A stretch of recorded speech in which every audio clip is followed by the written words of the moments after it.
आज हमारे पास जो सोर्स मटेरियल है ना, उसने मुझे एक बात पे बहुत गहराई से सोचने पर मजबूर कर दिया। अच्छा। हाँ, ये लेखक डेरियस फोरोक्स की किताब थिंक स्ट्रेट पर आधारित एक बातचीत का सारांश है। और इसमें एक दावा है जो सुनने में तो मतलब बहुत सिंपल लगता है, पर है बहुत पावरफुल, कि हमारी ज्यादातर परेशानियां, हमारा स्ट्रेस, हमारी उलझने, वो असल में बाहर की दुनिया में नहीं है, बल्कि हमारे अपने सोचने के तरीके में है। एग्जैक्टली। ये एक ऐसा आइडिया है जो हम सब ने कहीं ना कहीं सुना तो है, लेकिन ये किताब इसे सतही तौर पर नहीं देखती। इसका कोर आर्ग्यूमेंट ये है कि हम अपनी मेंटल एनर्जी का एक बहुत बड़ा हिस्सा ऐसी चीजों पर बर्बाद कर देते हैं जो या तो हुई नहीं है या फिर हमारे कंट्रोल में नहीं है। सही बात है। हम अक्सर अपनी समस्याओं के लिए हालात को, लोगों को या अपनी किस्मत को दोष देते हैं ना। बिल्कुल। लेकिन ये सोर्स हमें एक आईना दिखाता है और कहता है कि असली लड़ाई तो हमारे दिमाग के अंदर चल रहे शोर से है। तो चलिए इसी शोर से शुरू करते हैं। सोर्स की शुरुआत इसी फंडामेंटल पॉइंट से होती है कि हमारा दिमाग एक नॉन स्टॉप सोचने वाली मशीन है। हाँ बिल्कुल। अगर कल मीटिंग में ऐसा हो गया तो लोग मेरे बारे में क्या सोच रहे होंगे, मुझे 5 साल पहले वो बात नहीं कहनी चाहिए थी। हाँ, ये जो लगातार चलने वाली कमेंट्री है जिसे हम ओवरथिंकिंग कहते हैं, यही असल में समस्या की जड़ है। पर सवाल यह है कि प्रोडक्टिव थिंकिंग और डिस्ट्रक्टिव ओवरथिंकिंग में फर्क कैसे किया जाए? ये एक बहुत जरूरी सवाल है और सोर्स के मुताबिक फर्क बहुत साफ है। प्रोडक्टिव थिंकिंग का एक मकसद होता है, वो सॉल्यूशन की तरफ जाती है, जबकि ओवर थिंकिंग एक लूप में घूमती रहती है, एक ही जगह पर। हाँ, आप एक ही समस्या के बारे में बार बार सोचते हैं लेकिन किसी नतीजे पर नहीं पहुंचते। ये एक रॉकिंग चेयर की तरह है, आप हिलते तो रहते हैं पर जाते कहीं नहीं। क्या बात है, ये तो बहुत अच्छा उदाहरण है। और इसका एक बायोलॉजिकल कॉस्ट भी है। दिमाग शरीर का सबसे ज्यादा एनर्जी कंज्यूम करने वाला ऑर्गन है। राइट। तो जब आप बिना वजह सोचते रहते हैं तो आप सचमुच अपनी शारीरिक और मानसिक ऊर्जा खत्म कर रहे होते हैं। मतलब ये सिर्फ एक बुरी आदत नहीं है, ये एक तरह का एनर्जी लीक है। बिल्कुल। और सोर्स में ये भी कहा गया है कि जब दिमाग में विचारों का इतना शोर होता है तो सही फैसले लेना लगभग नामुमकिन हो जाता है। बिल्कुल। आप इसे ऐसे इमेजिन कीजिए कि आप एक बहुत ही शोर शराबे वाले कॉन्सर्ट में किसी से रास्ता पूछने की कोशिश कर रहे हो। कुछ सुनाई नहीं देगा। कुछ शायद ही कुछ सुन या समझ पाएंगे। हमारे दिमाग के साथ भी ठीक यही होता है। जब अंदर इतनी आवाजें हों, डर की, शक की, पुरानी गलतियों की, तो तर्क की शांत आवाज दब जाती है। सोर्स का पॉइंट यह है कि हम सोचते हैं कि हम किसी प्रॉब्लम पर बहुत सोच रहे हैं, जबकि असल में हम बस चिंता कर रहे होते हैं। अच्छा। सोचना और चिंता करना, ये दो बिल्कुल अलग अलग एक्टिविटीज हैं। ठीक है, तो ये प्रॉब्लम तो समझ आ गई कि हमारे दिमाग में बहुत शोर है, बहुत ज्यादा फालतू के विचार हैं। तो इस समस्या से निपटने के लिए सोर्स क्या रास्ता सुझाता है? यहीं पर मेंटल क्लैटर का कॉन्सेप्ट आता है। Mental clutter. हाँ, जिसे हम दिमागी कचरा भी कह सकते हैं। लेखक इसकी तुलना एक ऐसे घर से करता है जो कबाड़ से पूरी तरह भर चुका है। अच्छा। इतना सामान है कि आप ठीक से चल भी नहीं सकते, आपको अपनी जरूरी चीजें भी नहीं मिलती, और उस घर में रहने का अनुभव ही घुटन भरा हो जाता है। बिल्कुल। हमारे दिमाग के साथ भी यही होता है। ये एनालॉजी तो बहुत पावरफुल है।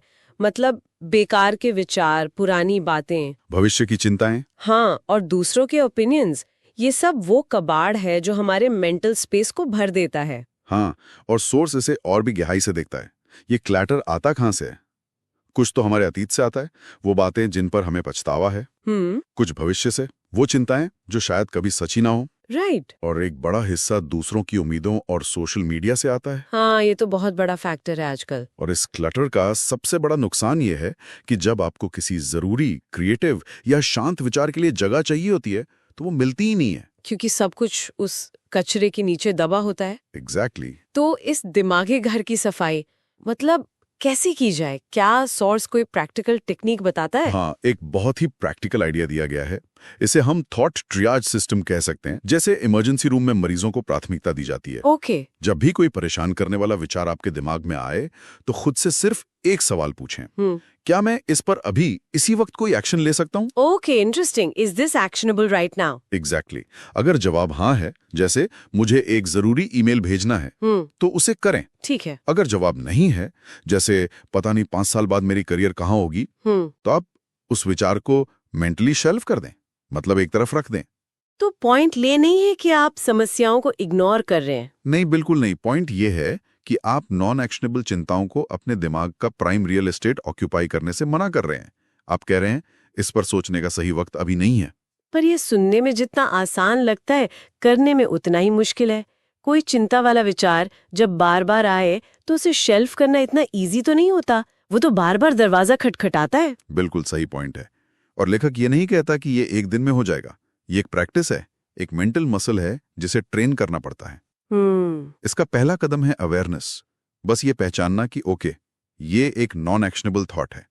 शुरुआत में शायद आप उसे हटा ना पाएं, लेकिन धीरे धीरे जैसे ही आप विचारों को लेबल करना शुरू करते हैं, आपका उन पर कंट्रोल बढ़ने लगता है। आप अपने विचारों के मालिक बनना सीखते हैं, उनके गुलाम नहीं। सही काम। ठीक है, तो दिमाग के शोर को कम करना और फालतू विचारों को ट्रियाज करना पहला कदम है।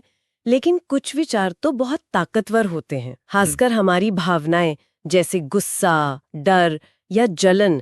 ये सिर्फ क्लटर नहीं होते, ये तो पूरे घर पर कब्जा कर लेते हैं।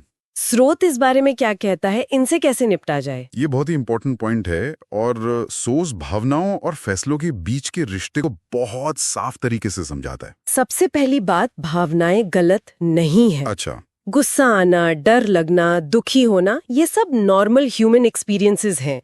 इन्हें दबाने की कोशिश करना भी एक तरह का मेंटल क्लटर ही पैदा करता है। तो फिर प्रॉब्लम क्या है? प्रॉब्लम भावनाओं के आने से नहीं, बल्कि उनके आधार पर फैसले लेने से होती है। हाँ, ये तो हम सबने एक्सपीरियंस किया है। गुस्से में कोई मैसेज भेज दिया और बाद में रिग्रेट हुआ। बिल्कुल। या एक्साइटमेंट में कोई महंगी चीज खरीद ली जिसकी जरूरत नहीं थी। एग्जैक्टली। सोच, इसके पीछे का एक सिंपल बायोलॉजिकल फैक्ट बताता हूँ। जब हम पर कोई स्ट्रॉन्ग इमोशन हावी होता है, खासकर डर या गुस्सा, तो हमारे दिमाग का जो लॉजिकल हिस्सा है, जिसे प्री फ्रंटल कॉर्टेक्स कहते हैं, वो इफेक्टिवली ऑफलाइन हो जाता है। ऑफलाइन हो जाता है? हाँ, सारा कंट्रोल दिमाग के इमोशनल सेंटर यानी अमीगडाला के पास चला जाता है। इसे एमिगडाला हाईजैक भी कहते हैं। Amygdala hijack. तो ये जो सलाह दी जाती है कि शांत होने तक इंतजार करो, ये सिर्फ कोई पुरानी कहावत नहीं है। ये असल में आपके दिमाग के लॉजिकल हार्डवेयर के वापस ऑनलाइन आने का इंतजार करना है। वाह, ये फ्रेमिंग तो इसे एक बिल्कुल नया पर्सपेक्टिव देती है। मतलब जब आप गुस्से में होते हैं तो आप सचमुच अपने सही दिमाग से नहीं सोच रहे होते। आप सोच ही नहीं सकते। पर फिर वही सवाल, उस हीट ऑफ द मोमेंट में खुद को रोके कैसे? जब एमिगडाला हाईजैक हो चुका हो, तब लॉजिक कहाँ से याद आएगा? इसका कोई मैजिक बटन नहीं है, लेकिन एक प्रैक्टिकल फर्स्ट स्टेप है। Pause and breathe. रुको और सांस लो। हाँ, बस कुछ सेकंड का गैप पैदा करना। जब आपको लगे कि भावनाएं कंट्रोल ले रही हैं, तो कोई भी रिएक्शन देने से पहले बस 3 गहरी सांसें लें। ये छोटा सा एक्शन आपके नर्वस सिस्टम को सिग्नल देता है कि खतरा टल गया है और आपके लॉजिकल ब्रेन को रिकवर करने का मौका देता है। सोर्स का फॉर्मूला बहुत सिंपल है। Emotion hits, pause, think, act. और हम अक्सर इमोशन हिट्स एक्ट वाले मोड में रहते हैं। हाँ, और पॉज और थिंक वाला स्टेप स्किप कर जाते हैं।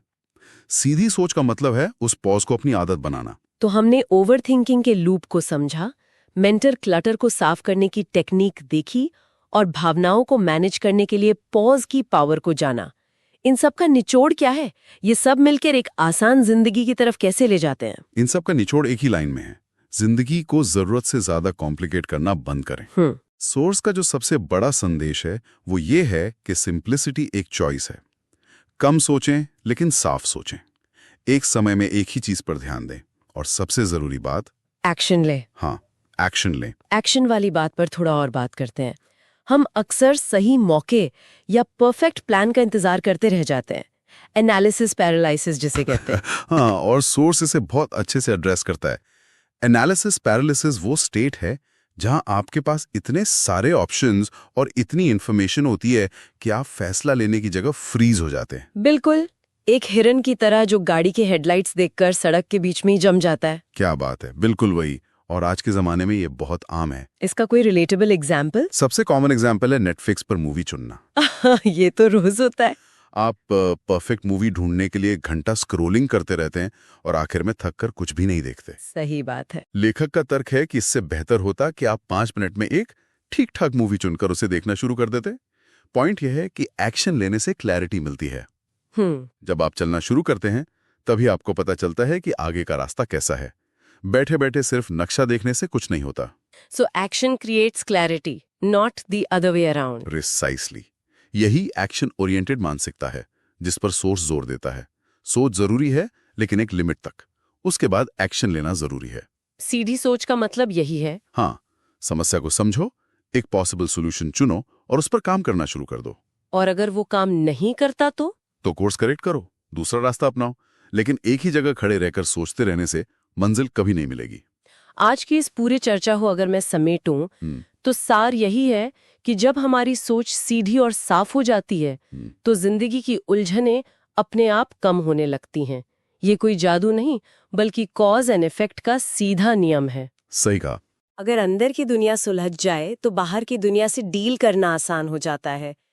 सोर्स में एक बहुत अच्छी बात कही गई है कि ये किताब मोटिवेशन से ज्यादा क्लैरिटी यानी स्पष्टता देती है। और ये बात सोचने पर मजबूर करती है कि शायद स्पष्टता मोटिवेशन से कहीं ज्यादा ताकतवर है।